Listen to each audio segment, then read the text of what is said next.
Hi friends, அனைவருக்கும் வணக்கம். இந்த வீடியோவில் வந்து பார்த்தீங்கன்னாக்கா 2 புதிய தகவல் வந்து பார்க்க போகிறோம். எதுலேருந்து பார்த்தீங்கன்னாக்கா கலைஞர் மகளிர் உரிமை தொகை திட்டத்திலேருந்து 2 புதிய தகவல் பார்க்க போகிறோம். தேர்தல் நடத்தை விதிமுறைகளால் இந்த மாதம் ரூ. 1000 கிடைக்குமா அப்படின்றத பார்க்க போகிறீங்க.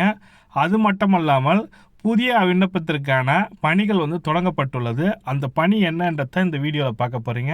என்ன மாதிரி நடவடிக்கை எடுக்கப்பட்டுள்ளது தமிழக அரசாங்கன்றத, கூடுதல் பயனாளிகள் சேர்ப்பதற்கான நடவடிக்கை எடுக்கப்பட்டுள்ளது. அந்த தகவலையும் இந்த வீடியோவில் பார்க்க போகிறீங்க. வீடியோ ஸ்கிப் பண்ணாமல் கடைசி வரைக்கும் பாருங்கள். வீடியோ பிடிச்சிருந்தால் லைக் பண்ணுங்கள், கூடிய சப்ஸ்கிரைப் பண்ணுங்கள். வாங்க வீடியோக்குள்ளே போகலாம்.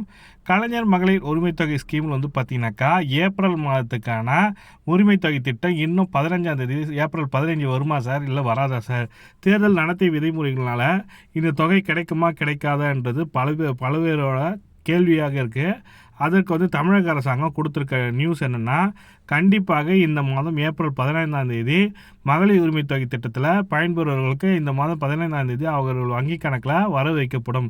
இது தேர்தலுக்கு முந்தையதாக இது தொடங்கப்பட்ட திட்டம் என்பதனால இதற்கும் தேர்தல் நடத்தை விதிமுறைகளுக்கும் சம்பந்தம் இல்லை. அதனால் கண்டிப்பாக இந்த மாதம் ஏப்ரல் 15ஆம் தேதி அவர் வங்கி கணக்கில் ரூ. 1000 வர வைக்கப்படும் சொல்லிட்டு தமிழக முதலமைச்சர் ஒரு உத்தரவு கொடுத்துருக்காங்க. அதில் தான் செக்ரட்டரி, தமிழக சீஃப் செக்ரட்டரி வந்து இந்த தகவல் தான் கொடுத்துருக்காங்க. அது மட்டும் இல்லாமல் புதிய அப்ளிகேஷனுக்கு வந்து இப்போ வந்து பார்த்தீங்கன்னாக்கா ஒரு புதிய தொடக்கத்தை தொடங்கி வச்சுருக்காங்க. அது என்ன தொடக்கம்னா, கூகுளில் போயிட்டு கலைஞர் மகளிர் உரிமை தொகை திட்டம் சொல்லிட்டு KMUT சொல்லிட்டு டைப் பண்ணிங்கனாக்கா அதுக்கான வெப்சைட் ஓப்பன் ஆகும். அந்த வெப்சைட்டில் பார்த்தீங்கன்னாக்கா இது வரைக்கும் நம்ம அப்ளிகேஷன் ஸ்டேட்டஸ் செக் பண்ணாமல் இருந்த நிலையில் இப்போ பார்த்தீங்கன்னாக்கா உங்களுக்கு அப்ளிகேஷன் செக் பண்ணதுக்கான நிலை அறிய சொல்லிட்டு உங்கள் விண்ணப்பத்தின் நிலை அறியன்றது கொடுத்துருக்காங்க. இதை வந்து அப்ளிகேஷன் செக் பண்ணதுக்கான ஆப்ஷனும் ஓப்பன் பண்ணி கொடுத்துருக்காங்க. இந்த வந்து பார்த்தீங்கன்னாக்கா இந்த அப்ளிகேஷன் உங்களோட அப்ளிகேஷன் என்ன காரணத்துக்காக நிராகரிக்கப்பட்டது, இப்போ நீங்கள் ஆல்ரெடி வாங்கினே இருந்தீங்க, அவங்களுக்கு இந்த தகவல் கொடுத்துருக்காங்க. பொதுமக்கள் உள்நுழைவுன்னு சொல்லிட்டு இருக்குது பாருங்கள்.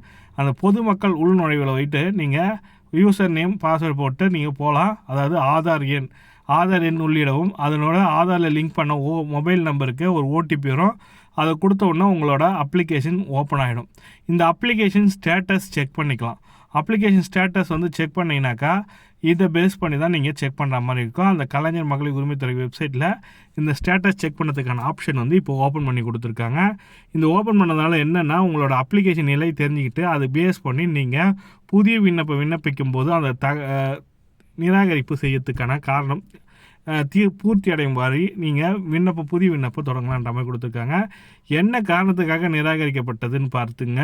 இப்போ பார்த்தீங்கன்னாக்கா உங்களோட 4 சக்கர வாகனம் இருக்குது, இல்லை யூனிட் அதிகமாக ஓட்டியிருக்கீங்க, அப்படின்னா நீங்கள் இன்கம் டேக்ஸ் ஃபைல் பண்ணியிருக்கீங்க, இப்படின்ற மாதிரி நிறைய பேர் சொல்லியிருக்காங்க. அதுவும் இல்லாத தேர்தலில் பார்த்தீங்கன்னாக்கா மக்கள் வந்து நிறைய பேர் குறையாகவே சொல்லிட்டு இருக்காங்க. தகுதியானவர்கள் மட்டும்தான் கொடுக்கப்படுன்றீங்க, ஆனால் நாங்களாம் தகுதி இல்லாதவர்களான்ற மாதிரி தமிழக முதலமைச்சரிடமே ஒரு பெண் தொழிலாளி வந்து கேள்வி கேட்டிருந்தாங்க. அதற்கு வந்து தகுந்த நடவடிக்கை எடுக்கப்பட சொல்லியிருந்தாங்க. அந்த நடவடிக்கை தான் இப்போ பார்த்தீங்கன்னாக்கா அப்ளிகேஷன் செய்திருக்காங்க. செய்த தங்கள் ஆதார் எண் எங்களிடம் தரவு பட்டியலில் இல்லை சொல்லி கொடுத்துருக்காங்க பாருங்கள். இந்த நிலையினால தான் உங்கள் அப்ளிகேஷன் ரிஜெக்ட் ஆகிருந்துன்னா இப்போ உங்களோட ஆதார் எண்ணை இணைக்கும்படி கேட்டிருக்காங்க. இதை பேஸ் பண்ணி நீங்கள் அப்ளிகேஷன் ஸ்டேட்டஸ் செக் பண்ணிங்க.